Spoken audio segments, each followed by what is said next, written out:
نحمد الله العظيم ونصلي على رسوله الكريم. أما بعد، فقد قال الله تعالى في القرآن الكريم بعد أعوذ بالله من الشيطان الرجيم بفضل بسم الله الرحمن الرحيم. اليوم نختم على أفواههم وتكلمنا أيديهم وتشهد أرجلهم بما كانوا يكسبون. صدق الله العظيم. புகழும் புகழ்ச்சியும் ஏக வல்லோனான அல்லாஹ் ஒருவனுக்கே உரித்தாவதாக. அவனின் சாந்தியும் சமாதானமும் எம்பெருமானார் கண்மணி நாயகம் ஸல்லல்லாஹு அலைஹி வஸல்லம் அவர்கள் மீதும், சத்திய சஹாபாக்கள், தாபிஈன்கள், தபா தாபீன்கள், நாதாக்கள், சுஹதாக்கள், வலிமார்கள், நல்லடியார்கள், நல்லோர்கள், மேலும் இங்கு அமர்ந்திருக்கின்ற, இங்கு வந்து கொண்டிருக்கின்ற, வந்திருக்கின்ற நம் அத்துணை பேரும் மீதும் என்றென்றும் நின்று நிலவட்டுமாக. அன்பானவர்களே, சூரத்துல் யாசீன்ல வரக்கூடிய ஒரு அழகிய ஒரு வசனம்தான் அல் யௌம நஹ்திமு அலா அஃப்வாஹிஹிம் வ துகல்லிமுனா என்று ஆரம்பிக்கப்படக்கூடிய அந்த ஆயத்து. அதிலே அல்லாஹ் தஆலா சொல்ல வரக்கூடிய விஷயம், கியாமத்து நாளில் நம்மகிட்ட கேள்வி கணக்கு கேட்கும்போது நம்மளுடைய வாயெல்லாம் அல்லாஹ் பூட்டிடுவோம். நம்மளுடைய வாயை அல்லாஹ் பூட்டிடுவோம். நம்மளுடைய கையும் காலும் தான் அந்த இடத்துல பேசும். இந்த உலகத்தில் இருக்கும்போது நீங்கள் என்னென்ன செயல்களை செய்தீர்கள், உங்களுடைய கையை என்ன செயலை செஞ்சிச்சு, உங்களுடைய கால்கள் எங்கெங்கெல்லாம் போச்சு, நல்ல விஷயத்தின் பக்கம் போனதா, கெட்ட விஷயத்தின் பக்கம் போனதா என்று நம்மளுடைய அந்த உடல் உறுப்புகள் தான் நம்ம இடத்திலே இருந்து பேசி சாட்சியாக இருக்கும். அந்த அடிப்படையிலே அன்பானவர்களே, இன்றைக்கு நம்மளுடைய கையிலே இருக்கக்கூடிய அந்த செல்போன் இருக்கின்றதே, உலகத்திலே எங்கெங்கெல்லாம் விஷயங்கள் எல்லாம் நடக்கின்றதோ அதை எத்துணையும் நம் கண் முன்னால் கொண்டு வந்து நிறுத்துகின்றது. அந்த செல்போனை நாம் பார்க்கின்றோம். அந்த கை விரலை வைத்து தான் நாம் என்ன பண்ணுறோம், ஸ்க்ரோல் செஞ்சு ஒவ்வொன்றா பார்த்துட்ருக்கோம். அதில் நல்லதும் வருது, கெட்டதும் வருது, எல்லாமே நம்ம பார்க்குறோம். சில வீடியோக்களுக்கு கமெண்ட்ஸ் கூட போடுறாங்க, நல்ல கமெண்ட்ஸ் போடுறாங்க, கருத்துக்களை தெரிவிக்கிறாங்க. சில பேர் ஆபாசமான முறையில் அந்த கை விரல் மூலியமாக கருத்துக்களை தெரிவிக்கிறாங்க. அந்த ரீல்ஸ்களில் அறகுறை ஆடைகளை அணிந்து ஆபாசமான முறையிலே நடனமாடக்கூடிய பெண்களினுடைய வீடியோக்களுக்கு லைக்குகளை எல்லாம் இந்த விரலை வைத்து போடுகின்றார்கள். இப்படி இந்த கை விரலை வைத்து இது போன்ற விஷயங்களுக்கெல்லாம் நாம் பயன்படுத்தி கொண்டிருக்கின்றோம். அதே மாதிரி ஒரு வீடியோ பார்க்குறோம் அல்லது ஒரு செய்தியை படிக்கிறோம், படித்த உடனே அது உண்மையா பொய்யா அப்படிங்கிற விஷயம் தெரியாமல் உடனே என்ன பண்ணிடுறோம், அந்த கை விரலை வைத்து பல பேருக்கு ஷேர் பண்ணுறோம், ஃபார்வேர்டு பண்ணுறோம். அந்த செய்தியை உண்மையா பொய்யான்னு தெரிந்துவதற்கு முன்பாகவே பல பேருக்கு நம்ம அனுப்பி விடுறோம். அதுக்கப்புறம் இது தவறான விஷயம் அப்படின்னு சொன்னதுக்கப்புறம் நம்ம கவலைப்படுறோம். இமாம் அஹ்மத் இப்னு ஹம்பல் ரஹ்மத்துல்லாஹி அலைஹிட்ட ஒருத்தர் சொல்கிறாரு, இந்த மாதிரி நான் உங்களை பற்றி நான் தவறான முறையில் நான் புறம் பேசி பிறட்ட சொல்லிட்டேன் அப்படின்னு, என்னை மன்னிச்சிடுங்க அப்படின்னு. அதுக்கு ஹஸரத்து சொன்னாங்க, நீ பேசுகிறதுக்கு முன்னாடி யோசிச்சிருக்கணும், நான் அந்த மாதிரி பண்ணுவேனா அப்படின்னு. இருந்தாலும் நான் உன்னை மன்னிச்சு விட்டுறேன். ஆனால் என்னுடைய மன்னிப்பு உனக்கு பூர்த்தி ஆகணும் அப்படின்னா நீ யார் யார்கிட்டலாம் போய் என்னை பற்றி நீ பரப்புனியோ அவங்கள்ட்டெல்லாம் போய் நான் சொன்னதெல்லாம் பொய்யே, இவரை பற்றி நான் சொன்னதெல்லாம் பொய்யே அப்படின்னு நீ போய் எல்லாம் சொல்லிட்டு வரணும் அப்படின்னு அவர் சொன்னார். அப்போ தான் என்னுடைய மன்னிப்பு பரிபூர்ணமான முறையில் கிடைக்கும் என்பதாக சொன்னாங்க. இன்றைக்கி நாம் தவறான செய்தியை பரப்பிட்டு எத்தனை பேருக்கு நம்ம போய் சொல்லிட்டு இருக்கிறோமோ, நான் தவறு செஞ்சுட்டேன், தவறாக அவங்கள பற்றி பேசிட்டேன் அப்படின்னு சொல்கிறோமோ, அடுத்தவரை பற்றி பேசுனதையே நம்ம மறைச்சிடுறோம். இப்படி இருக்க அன்பானவர்களே, எல்லா செயல்களையும் அல்லாஹு தஆலா கண்காணித்து கொண்டு தான் இருக்கின்றான்.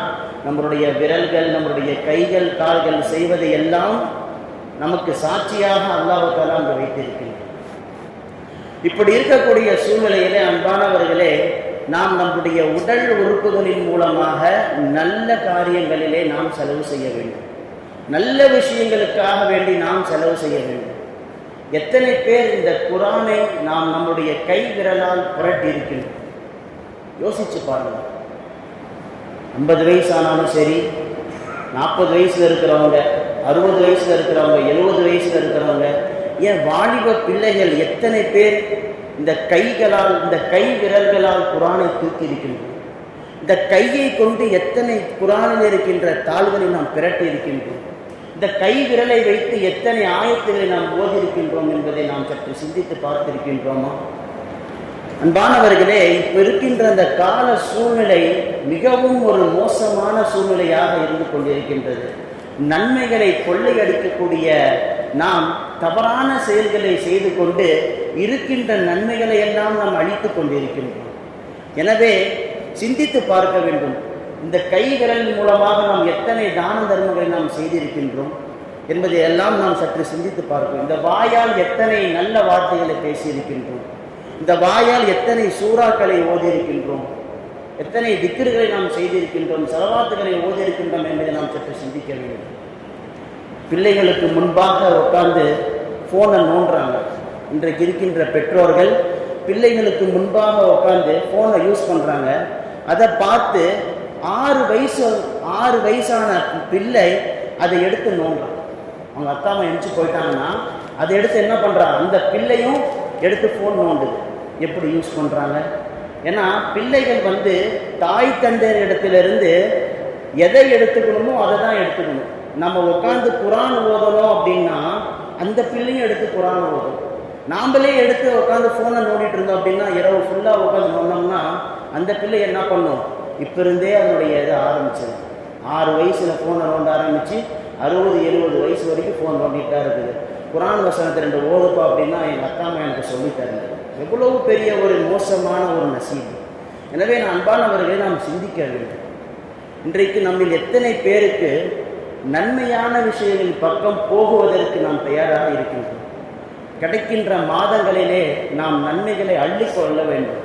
எத்தனை பேருக்கு தெரியும் வரக்கூடிய மாதம் துல்ஹஜ்ஜுடைய மாதம் என்று? வரக்கூடிய மாதம் துல்ஹஜ்ஜுடைய மாதம். அந்த துல்ஹஜ் மாதத்தினுடைய சிறப்புகள் எத்தனை பேருக்கு தெரியும்? தெரியாது. ஆனால் ஒரு வாலிபனை கூப்பிட்டு ஐபிஎல்ல ஃபைனல் டேட் எப்பப்பா, ஃபைனல் மேட்ச்சு எப்பப்பா நடக்கும்னு கேட்டால் கரெக்டாக சொல்லுவான். இந்த நாளில் இந்த டைம் நடக்குது அப்படின்னு. இன்னைக்கு இருக்கின்ற வாலிபர்கள் அப்படிதான். ஐபிஎல்ல கூப்பிட்டு இந்த இடத்துல எப்பப்பா நடக்குது, இந்த மேட்ச் யாருக்குப்பா நடக்குது, இன்னைக்கு என்னப்பா நடக்குது, நாளைக்கு என்னப்பா நடக்குதுன்னு கேட்டால் எல்லாத்தையும் சொல்லுவோம். ஆனால் துல்ஹஜ் மாதத்தினுடைய நாட்களில் என்ன வச்சா என்ன சிறப்பு, எத்தனை நோன்பு வைக்கணும், அதில் என்ன பலன் கிடைக்குது, இதெல்லாம் கூப்பிட்டு கேட்டால் தெரியாது. இதுதான் இன்றைக்கு இருக்கின்ற சூழ்நிலை. நாம் அந்த சூழ்நிலையை மாற்றிக்கொள்ள வேண்டும். அன்பானவர்களே, நபி ஸல்லல்லாஹு அலைஹி வஸல்லம் அவர்கள் துல்ஹஜ்ஜுடைய மாதம் விட்டால் நோன்பு வைக்காமல் விட மாட்டாங்க. அதில் இருக்கக்கூடிய 9 நாள் என்ன பண்ணுவாங்க? ரசூல் ஸல்லல்லாஹு அலைஹி வஸல்லம் அவங்க நோன்பு வைப்பாங்க. அவ்வளவு பெரிய புனிதமான ஒரு நாட்கள் தான் துல்ஹஜ் மாதத்தினுடைய நாட்கள். அதிலே கேட்கப்படக்கூடிய துவாக்களை ரப்புல் ஆலமீன் அங்கீகரிக்கின்றான். அதில் கேட்கப்படக்கூடிய துவாக்களை எல்லாம் அல்லாஹ் தஆலா அங்கீகரிக்கின்றான். சொல்லுவாங்க, அமலுடைய அந்த தாக்கத்து இருக்குதே, அந்த அமல் எந்த அளவுக்கு செய்கிறோமோ அதனுடைய பலனை நம்ம துவால நம்ம பார்க்கலாம். எந்த அளவுக்கு அமல் செய்கிறோமோ அதனுடைய பலனை நாம் துவாவில் பார்க்கலாம். தாபீன்களுடைய தலைவர் சயீத் இப்னு ஜுபைர் ரஹ்மத்துல்லாஹி அலைஹி, அல்லாஹு அக்பர், இவங்க துல்ஹஜ் மாதம் வந்துருச்சு அப்படின்னா அந்த 10 நாள் அவங்கள பார்க்கவே முடியாது. அவ்வளவு இபாதத்து, நோன்பு வைப்பாங்க, தஹஜ்ஜுத் தொழுவாங்க, அவ்வளவு தான தர்மங்களை செய்வாங்க. அவங்கள 10 நாள் அவங்கள பார்க்கவே முடியாது. அவ்வளவு இபாதத்துகளை ஈடுபட்டிருப்பாங்க. அவங்களுடைய இபாதத்தினுடைய அந்த பலனை எப்படிப்பட்ட இடத்துல அவங்க பெற்றுக்கொண்டாங்க அப்படின்னா, அந்த காலத்தில் அவருடைய காலத்தில் ஹஜ்ஜாஜ் இப்னு யூசுஃப்னு சொல்லிட்டு ஒரு மிக பெரும் ஒரு கொடுங்கோலன் இருந்தான். அந்த கொடுங்கோலன் எல்லாத்தையும் சித்திரவதை பண்ணான். ஒரு கட்டத்தில் நம்ம ஹஸரத் அவங்களையும் கூட்டிகிட்டு கொள்ளலான்னு முடிவு பண்ணிட்டு, கடைசி ஆசை என்ன, உங்களுடைய கடைசி ஆசை என்னன்னு அப்படின்னு கேட்கும் பொழுது, நான் 2 ரக்காத் தொழுகணும் அப்படின்னாங்க. அனுமதி கொடுத்தான். 2 ரக்காத் தொழுதாங்க. அல்லாஹ்ட்ட கையேந்தி துவா செஞ்சாங்க. யா அல்லாஹ், இதுக்கப்புறம் என்னுடைய ஆட்சி இங்கே இருக்கக்கூடாது, இதுக்கப்புறம் என்னக்கப்புறம் இவன் வேற யாரையும் கொல்லக்கூடாது அப்படின்னு துவா செஞ்சாங்க. துவா செஞ்ச ஒரு 15 நாளில் அவன் செத்து போயிட்டான். எப்படின்னா, உடல் முழுவதும் புழு வைத்து கொடூரமான முறையிலே அவன் செத்து போனான் என்பதாக இந்த வரலாறு பேசுகின்றது. இதற்கு மிக பெரும் காரணம் என்ன என்று அந்த ஹதீஸ் கலை வல்லுநர்கள், அந்த ஆராய்ச்சியாளர்கள்லாம் எழுதுறாங்க. துல்ஹஜ் மாதத்தில் இவர் செஞ்ச அந்த அமல் தான் அப்படின்னு. எனவே அன்பானவர்களே, இந்த துல்ஹஜ் மாதத்திலே நாம் பல நல்ல அமல்களை எல்லாம் செய்ய வேண்டும். நோன்புகளை வைக்க வேண்டும். நாம் நோன்பு வச்சோம்னா, ஆண்கள் நோன்பு வச்சோம்னா பெண்கள் அதை பார்ப்பாங்க. எதுக்கு நீங்கள் நோன்பு வைக்கிறீங்க, இந்த சிறப்புகள்லாம் இருக்குது, இவ்வளோ நன்மைகள்லாம் இருக்குதுன்னா அவங்களும் அதை கற்றுக்கிட்டு அதுவும் அவங்க வைப்பாங்க. ஆனால் இன்றைக்கு நாம் யாரும் அப்படி வைப்பதே கிடையாது. என்னன்னே தெரிய மாட்டேங்குது நமக்கு. எனவே அன்பானவர்களே, இனி வரும் காலங்களில் நாம் அதிகமான நல்ல நல்ல அமல்களை நாம் செய்யக்கூடிய பாக்கியத்தை வல்ல ரஹ்மான் நமக்கு தருவானாக. ஆமீன்.